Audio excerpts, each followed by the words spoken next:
preparing to live stream, and then I think, can I just shut it off? Okay, and then actually, Penny, why don't you start letting people in? Preparing to live stream.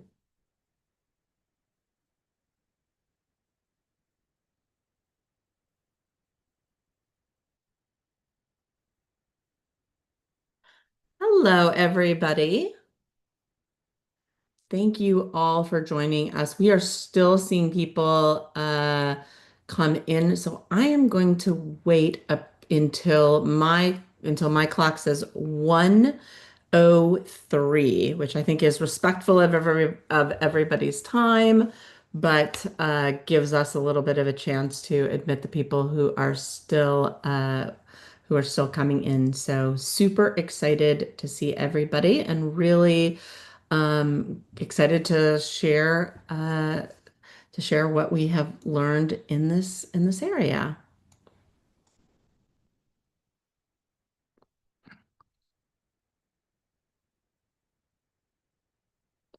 Also excited to see some friendly faces that I know. Everybody's face, of course, is a friendly face. So we will.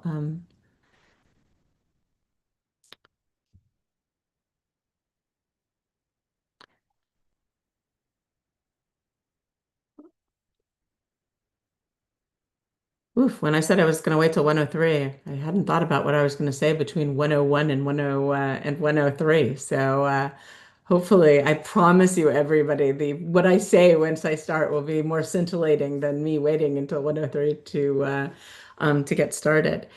So, I'm gonna start just a light little start here by telling everybody a little bit about the journey that I've been on as we've really come into learning and understanding more about this industry. Um, Hold on one second.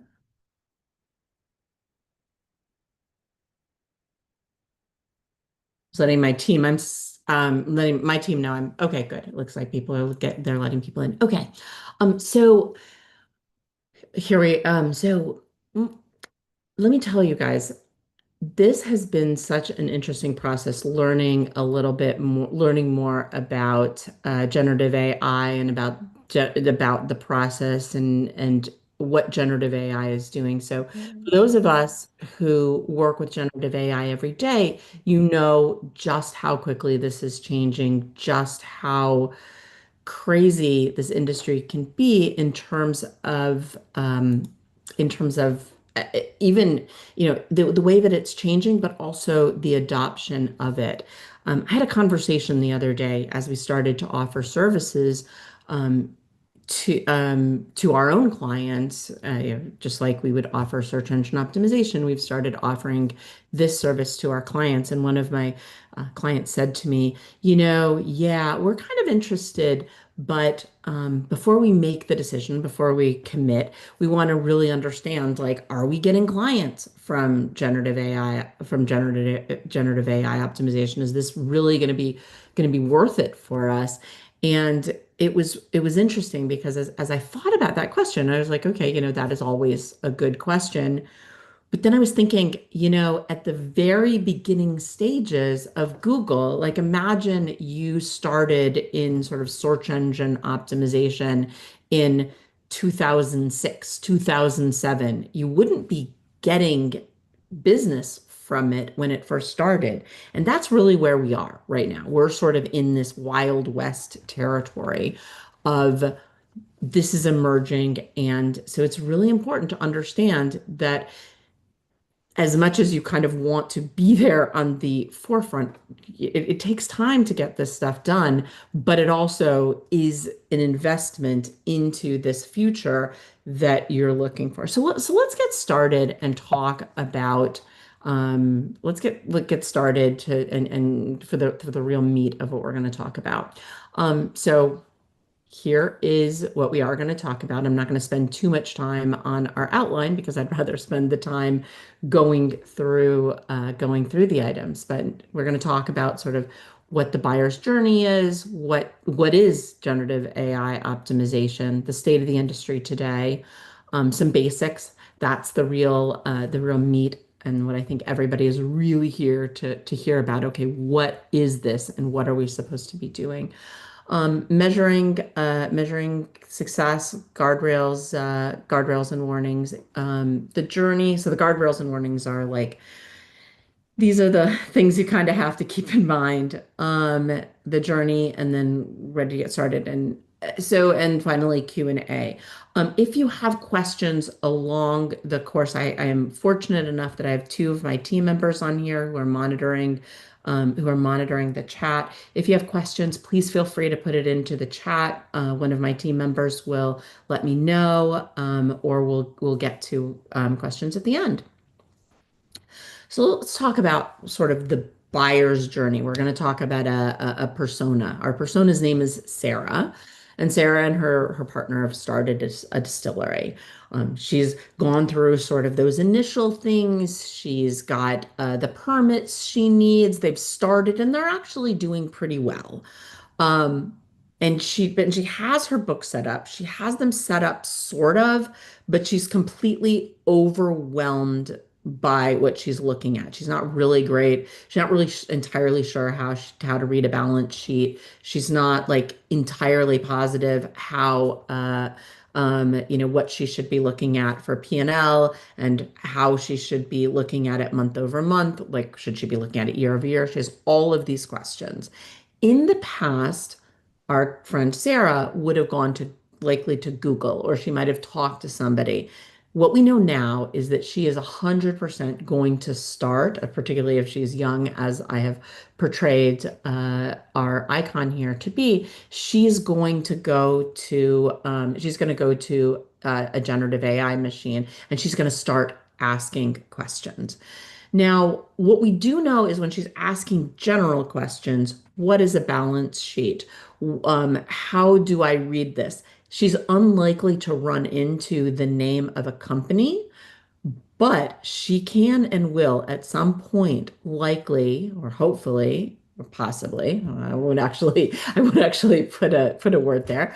Um, Ask, is there somebody who can help me figure this out? And this is where the work that we're doing here lives. It is difficult to impossible to get your name in there in those general questions, in those questions of, how do I do this?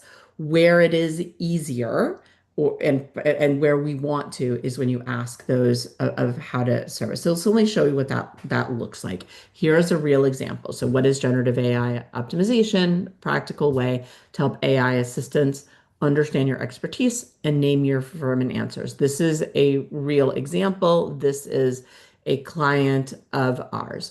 I've developed a medical device that's currently in distribution in the United States. I'm interested in bringing it to a Pacific Rim country, China, Japan, etc. Is there a company that helps me figure it out?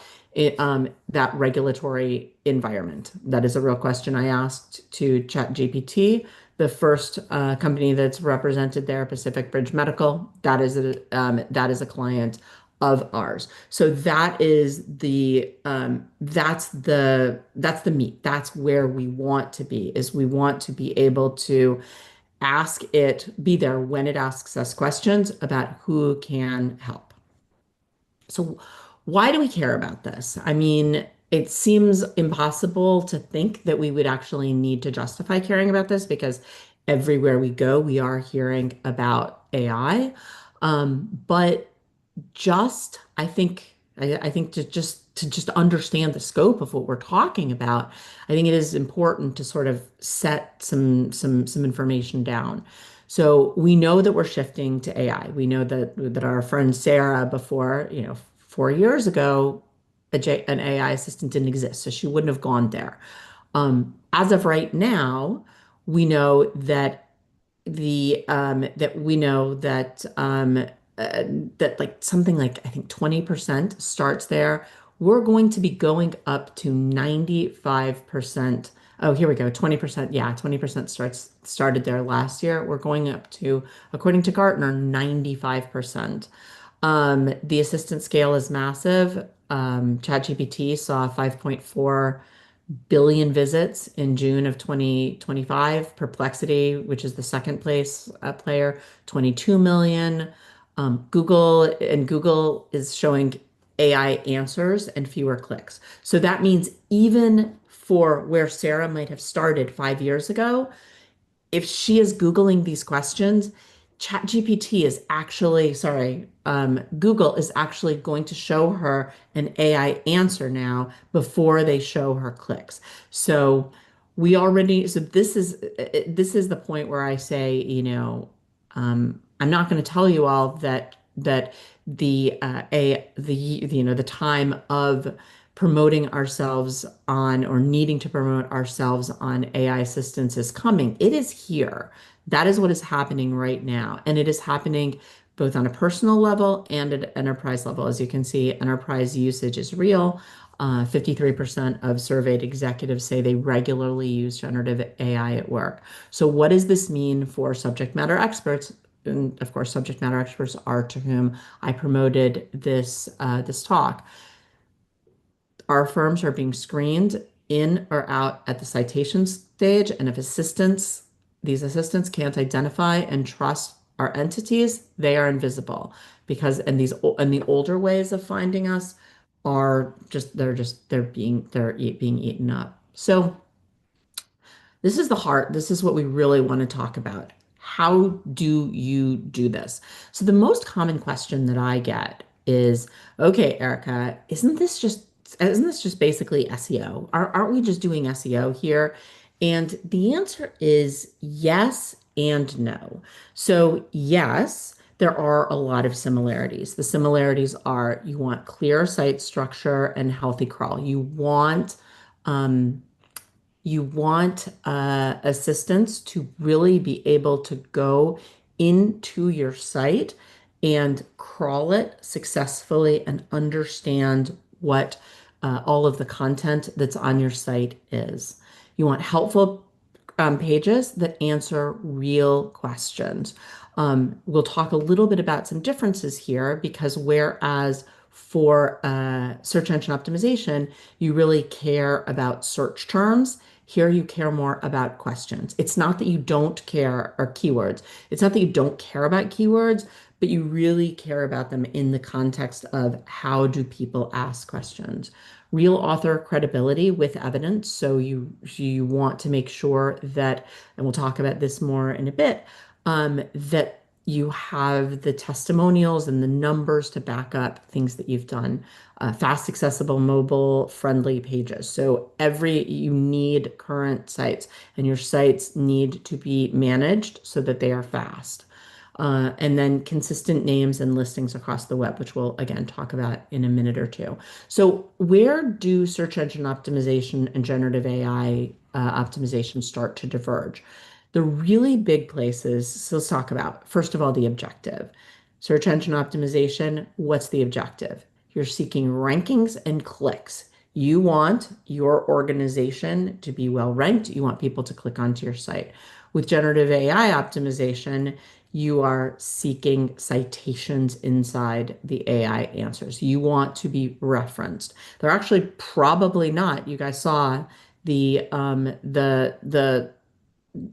the example that I showed you, it doesn't even have a click to go to at this point. And as we record this on September 11th, 2025, there isn't a way actually even to click straight. So you're not getting clicks. What you really need is you just need that citation. The unit of success. Search engine optimization tracks page position. Generative AI optimization tracks your firm named as a source. Primary focus. Search engine optimization leans on relevance and links, which, by the way, so does GAIO. Both of them do this as well. But generative AI optimization really cares even more about entity clarity and structured evidence. Entity clarity, meaning, which we'll talk a little bit about, the schema on the back end of your site. And then structured evidence is again sort of those examples.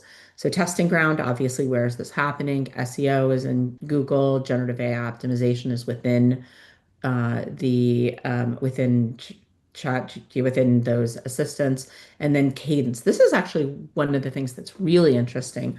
Whereas with search engine optimization, everybody knows like Google periodically will change the algorithm, and then you all of a sudden you have people like holding their hair up, screaming, running in circles because the algorithm has changed.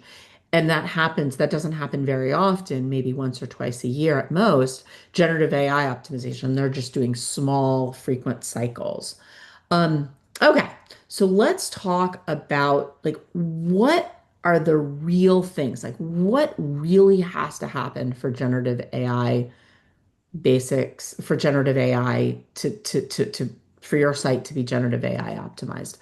Well, we're going to talk about this in two parts. There's what happens behind the curtains. So that's what's happening. That's what's happening in your metadata. That's what's happening sort of in your link structure, et cetera, et cetera. And then on the stage, that's what people are able to see on your website.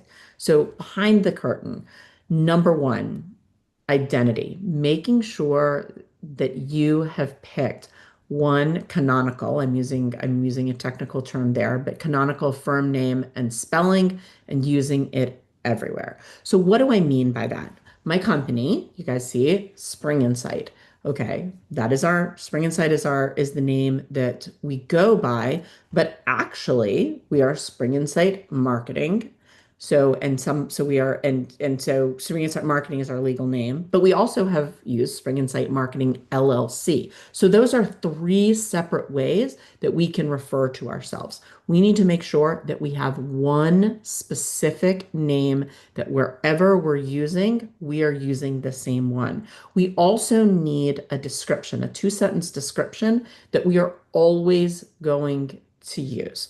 So, what does that mean? That means, on your about page, you have two sentences that summarize your organization, and it is going to be that same two-sentence description that is going to be used in your LinkedIn company page. It is going to be used for us if we're on Clutch or if we're on other industry databases. We need to use that same one so that we are always connected.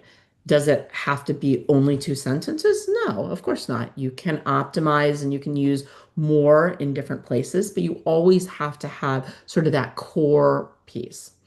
Um, Establishing a home. So create your home base, and that is going to be your canonical home. This is where everything says this represents the organization. Now, as you're listening, probably everybody here is thinking to themselves, awesome, I've got a website. It's going to be my homepage. Actually, it's probably not going to be. It's probably going to be your about page. Very simply because your about page is where you have the information and you have more information on your about page. So for most of the clients we've worked with, that home is actually going to be their about page. And then finally, within the sort of short core stuff that we're talking about, schema. So what is schema? Schema, when I've tried to come up with schema and how to describe schema on a very non-technical level, the way I think about it is when you have a closet and then you have somebody come and put in shelving in the closet and place all that there, right? You might, like, let's say you shove everything into the closet. The same stuff is going to be in the closet if you have shelving or not. It's just that when somebody opens those doors, if you have the shelving, right, they're going to be able to see, oh, that's where the soccer ball is. That's where the bicycle helmet is. They're going to be able to find things a lot better. That's what schema does. Schema is code that goes on to your site. And what you're doing is you're telling these agents what this page is. So there's different kinds of schema. There's FAQ schema, there's service page schema, there's a team schema, right? So there's different schema, and you are telling it, hey, this is this kind of page. It is a service page, and the service that it is representing is this. So you're just taking all the guesswork out, just like my closet shelving it takes that guesswork out when I open things up. So that makes sense. Hopefully that makes sense to everybody. For those, there's only a few people up, but good. Thumbs up. Okay, I'm gonna take that as yes. Okay, so that's what you need. Those are the most core things that have to happen behind the scenes on stage. So this is what are the things that need to happen for us when we're actually on the site. We want to write pages that answer real buyer questions. We started to chat about this before. It's not just about keywords. It's actually about making sure that we have real questions. So FAQs are awesome for generative AI optimization. And not, by the way, we might have back in the day just had an FAQ page where okay, let's just shove a bunch of FAQs. No, no, no, no. FAQs on service pages, FAQs even on blog pages. Why? Because we want to contextualize the information that we're giving in terms of questions that people might ask. So we want those agents to really know and understand that we are experts. We want to make sure that we're telling the story. So problem, explanation, proof, contact. We want to make sure that people are able to sort of see that all the way, threaded all the way through. And then as part of that, we want to show evidence, testimonials from clients, any numbers that we can, just like when you're developing your resume, they say, show your work, show the results. So those are sort of the core pieces of how to create generative AI optimization on your website. So I wanted you all to leave here. And by the way, we are going to circulate the slides. So do feel free. You don't need to jot everything down. But I wanted you to get off. I don't love having webinars or anything where I give you where I give you too much high level. I want you to actually be able to do stuff. So I'm giving you 5-day quick start. If you have 5 days, here's what I want you to do on each day. Day number one, choose a canonical firm name. So for us, as we said, that's Spring Insight, and a two-sentence description that you need and that you're going to put in all of these outposts. Number two, choose and polish or create your entity page. So we talked about that's probably your about page. Look at your about page. How can you improve it? Knowing what we talked about, knowing that it needs those, can you add FAQs to it? Do you have this two sentences on there? Can you put more proof in there? Um, Number three, list 10 buyer questions from proposals or calls. So, what are actual questions that you receive that you know that your site is going to need to be able to answer? So, we have a digital marketing agency. So, what are questions that we need to be able to answer? How much will my website cost? How long will it take? What is your approach? What are deliverables along the way, right? Those are questions that I know I'm going to have to ask. So for right now, for day three, I'm just writing those questions down. And by the way, by the way, if you get into this habit of doing it every time, it is a great habit for content marketing. My good friend Monica Jansen, who's a content person, is here on the call. And I know that she would be agreeing with me when I say, like, if that stuff is gold, if you hold on to that all the time. Um, so then day four, using those buyer questions to document your own site. Where do I answer these questions? And then creating a content plan to fix those gaps. And then day five, adding five FAQs somewhere on your site. So that can be standalone service pages, etc. That is a great start. And the one thing I left off of here is schema, because that actually is a bit more technical. So that one you might need to call up your favorite web development team to partner with. We'll talk a little bit more about our services at the end, but that is also one of the core things that you want to get done pretty quickly. So if you have 5 days, though, that's a really good start for you. Now, one of the things as a content marketer, sometimes content marketing can be like it can feel really heavy when it comes to measurement because a lot of the stuff that we do is measured, it's measured in goodwill or it's measured in like retention, things that are much harder to measure. One thing that's really nice about generative AI success is it is measurable, just like search engine optimization is. So here are some of the measures that you want to be measuring as you sort of delve into this world. So citation rate, that's obviously the place, are you being ranked for those through those terms? And remember, start thinking about those just like you would with search engine optimization. Like we're not looking to be named. Can you name a good marketing firm? We would be, can you name a good marketing firm for associate for government contractors, right? So making sure that you're being realistic about and creating the content for the very specific. So citation rate, so prompt that would be logical for you to be named in that you're named in. Schema health, so that's the JSON, that's that schema. So do you have schema on all of the priority pages on your site? Coverage, so the percentage of top buyer questions that you have answered within your site.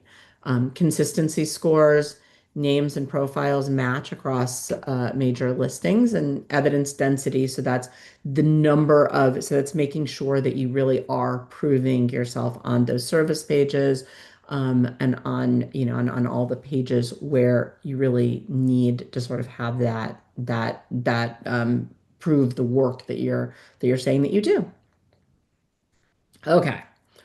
So let's talk about the guardrails and the warnings because I don't think it's fair to talk about generative AI without start talking about some of the difficulties of generative AI. And I'm only getting into, by the way, the generative AI as hard problems with generative AI optimization. I'm not even getting into the sort of global questions because those are too big for me, number one, and number two, they're too big for a 1 hour. So we're gonna leave those to the big thinkers, but we're gonna take on what are the issues sort of from the perspective of what we're talking about, generative AI optimization. Number one, the target is moving fast. Over the course of planning this, which was about a month and a half, um, I've seen things change. I mean, I've heard advice change. So this is you really are sort of drinking from a fire hose here, and a fire hose that moves. Number two, and I have to say, I'm not sure why I put this as number two as opposed to number one, because this to me feels like the biggest one. We always need to remember AI agents are takers. They are not givers. They are not here to make your business better. They are here to eat your data. We go back to Sarah from the beginning, our persona. It wants your data to be able to answer Sarah's question. It is taking that. We are fighting against, we as small business people are fighting against entities that want to take our information to answer these questions. That's why, you find people in the art world. I just finished an audiobook, and at the end of the audiobook, it was the first time I've heard this, that there was actually language in there that said this is not to be used to train AI agents. People who create things care a lot about this, and we should care about it too. But if we're small business and we're trying to get ourselves out there, we kind of have to play the game a bit. But we always need to remember that they're takers. And that's why we are trying to fit our name in and make sure that we're associated with the content that we're creating. Um, we're going to take number 3 and 4 together. We need to make sure that we set up barriers and guardrails. So if you have content on your website, maybe it's content that you created a while back and it's not even linked, but it's out there, that has names on it. Maybe, or any sort of data that you don't want to get out there, you need to make sure that you're setting up no follow links so that you don't put that as part of generative AI, because as we all know, once that toothpaste gets out of the tube, there is no putting it back there. It is mixing with all the other toothpaste and it is out there in the world.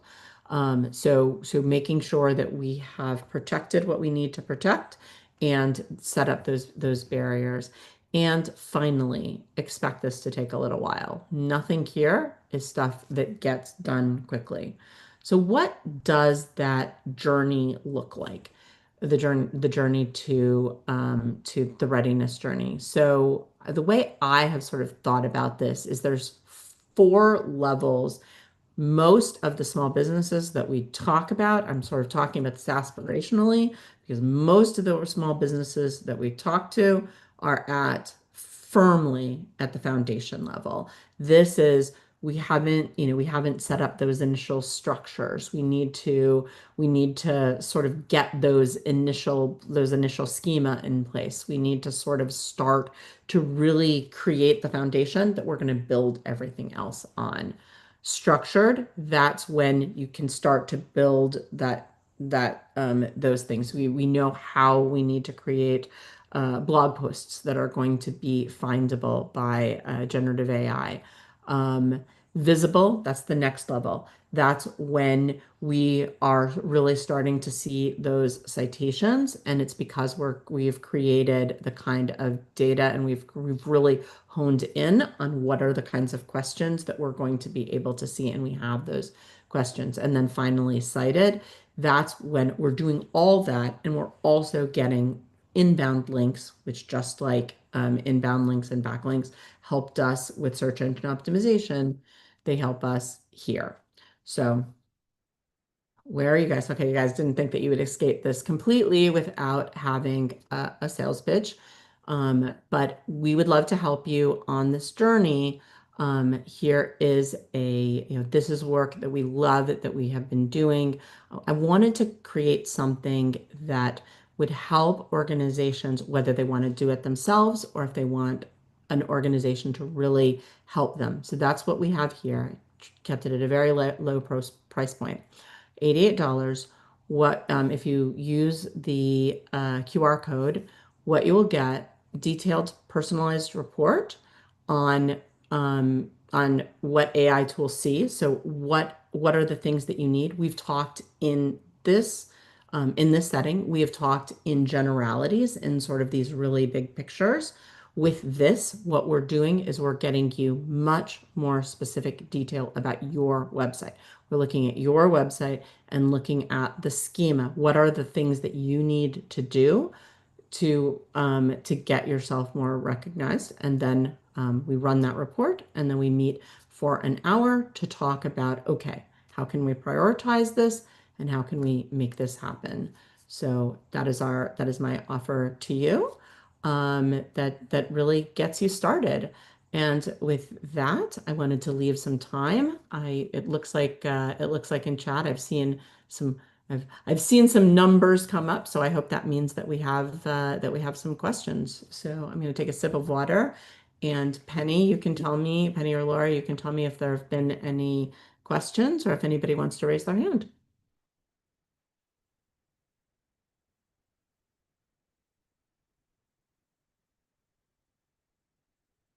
Oh dear, that's a lot of silence. My team, Penny or Laura, no questions? Okay, I am. Hi. Sorry to trouble you. Would it be okay if I ask you a question? Yeah, no, of course, please. Excellent. So, I don't know if you guys would be able to help me out, but I've been dabbing my hands in LLMO and GAIO as well. So, I just wanted to know for my brand. So, before that, let me just introduce myself. My name is Vivek Rangabhasham. I'm connecting with you from India right now. Mhm. Uh, I run a growth accelerator, and one of the services that I have includes marketing as well. The challenge that I have been facing with GAIO is basically the trackability of it. So, is there any specific tool or anything that you would recommend for tracking GAIO results? Do you think you can help me with that? Yeah, so we've been using, I'll tell you what we're using. We're using SEMrush has a because some, I mean, Yeah. so SEMrush has a product, and we've been using the SEMrush product. We've been using that because we are already SEMrush clients, so it's already in the dashboard. Is that something you've taken a look at? I use SEM Rush as well. So I was just exploring other tools for a little more But accuracy. you, So I but was hoping, they have not just the yeah, SEMrush general product. They have a specific. one that's specific for for this. Yes, yes, I am aware of that. But anyway, I mean, I have explored that as well. I'm not very happy with the tool, and I was hoping that you could have some, Yeah. you know, You know, I was just looking to explore more tools. Yeah. it's a really great question. We've looked at a couple and we haven't found the one. I mean, I think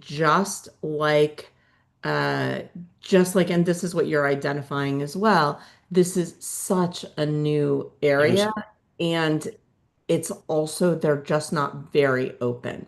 So Yeah. the answer is, as much as yes, it is imperfect, but imperfect is better than non-existent. So I think at this point in the process, we have to sort of be satisfied with getting a sense of where things are going as opposed to looking at the numbers. And so that's why for us, SEMrush, even though you're right, it certainly isn't like I wouldn't look at that, in the same way that I would my Google Analytics, where if it says I've, 600 people have been in my site in the last hour, I'm pretty sure that 600 some people have been there. We're nowhere near being able to get those numbers Right. from generative AI optimization. It's just they don't exist. That company hasn't been created. But the tools that we're looking at now can kind of give us a look at, like, are we growing? Are we receding? Right? So they give you sort of a general sense. Not the greatest answer, I know, but that's the answer. I think it's perfect. I mean, at the stage where we are, it's perfect. And Erica, I think this has been really great. I hope to explore collaborative opportunities with you guys, you and your team. So I've already sent you a LinkedIn request. Anyway, we probably talk about that later. But thank you so much. This has been really great as of now. Awesome, thank you. Who else can I answer a question for? Feel free, just like Vivek did, to We had a question. Can you explain what the 10 buyers questions are a little more clearly? Oh, yeah, absolutely. The 10 buyers questions, those are literally what questions buyers ask of you, because what you're trying to do, let's look at it from what it's being used for. It's being used to create content. It's being used so, as a digital marketing company, what are some questions that I know that before anybody purchases this service from me, what are they going to need to know? They're going to need to know what my approach is. They're going to need to know how much does it cost. They're going to need to, or they're going to want to know how long does it take. They might want to know, who am I working with? Just like Vivek. brought up, how's the success being measured, right? That's 5 questions about this service. So it's what are the questions that people need to know? So, and it's making sure that you have those answers, but you also, by the way, in the old days, in the search engine optimization days, it was enough to have those answers.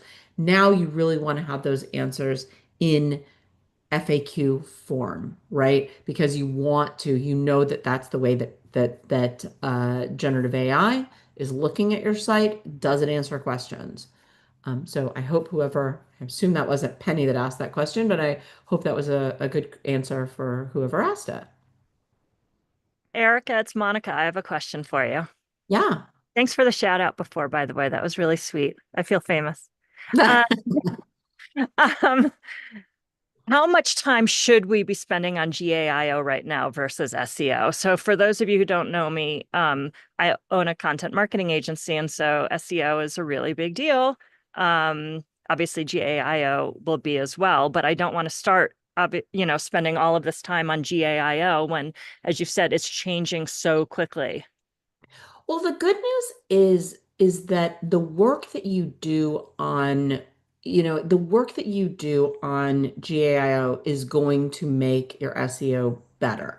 It's not as if you're really not, it's not as if like, think about the days, Monica, I know you are close enough to my age that you're going to understand when I say, beta, the Betamax versus like the old discs versus the new discs, or beta versus, no, I'm not even remembering what Betamax. It's Betamax versus VHS. Right, Betamax versus VHS, right? It's not like you're here or you're here, right? So it's not as if like when you say, well, wait a minute, Eric, I'm already spending so much time on SEO, do I now need to, I don't want to spend more time here. What you're talking about is if you spend, let's say you spend, once you create content and you've spent however much time you did on creating it, and then you spend another 20 minutes on SEO, that is time that you're now spending on GAIO as well. But like maybe there's an extra few minutes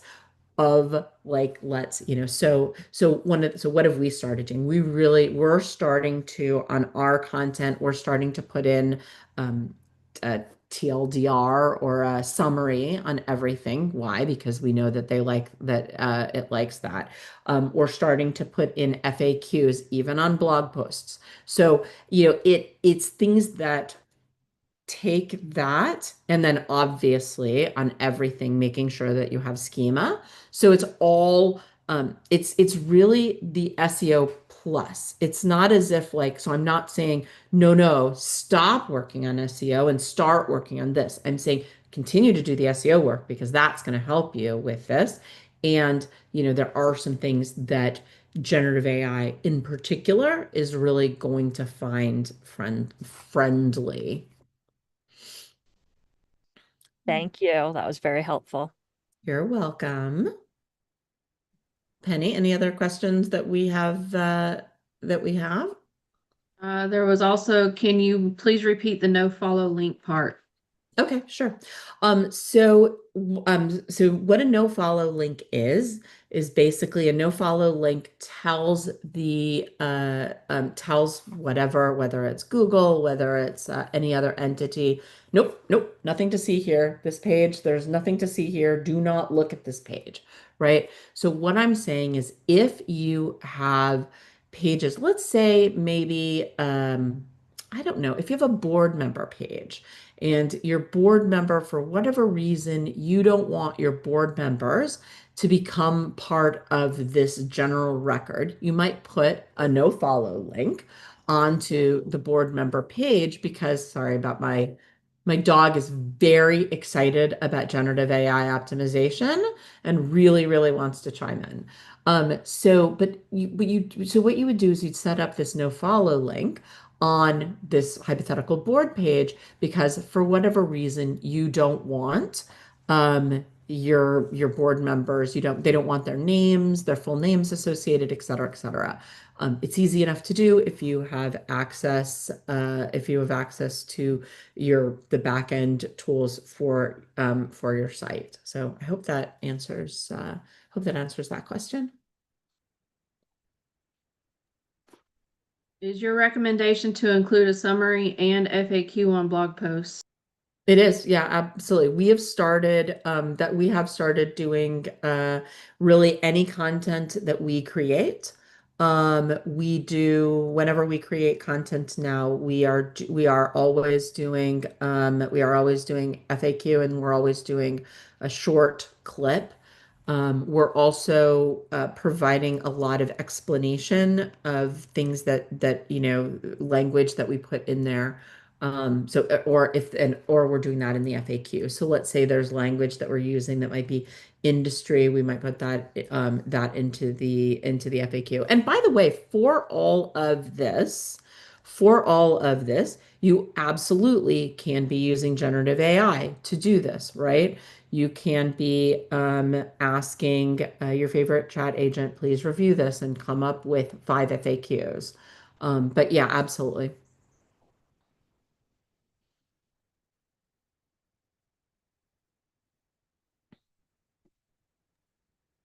Any other questions, Penny? Shanti said if she understands that if she asks ChatGPT a question, it is not actively scraping websites to answer her question. It just has the data that it has trained on in the past and uses that to answer the question.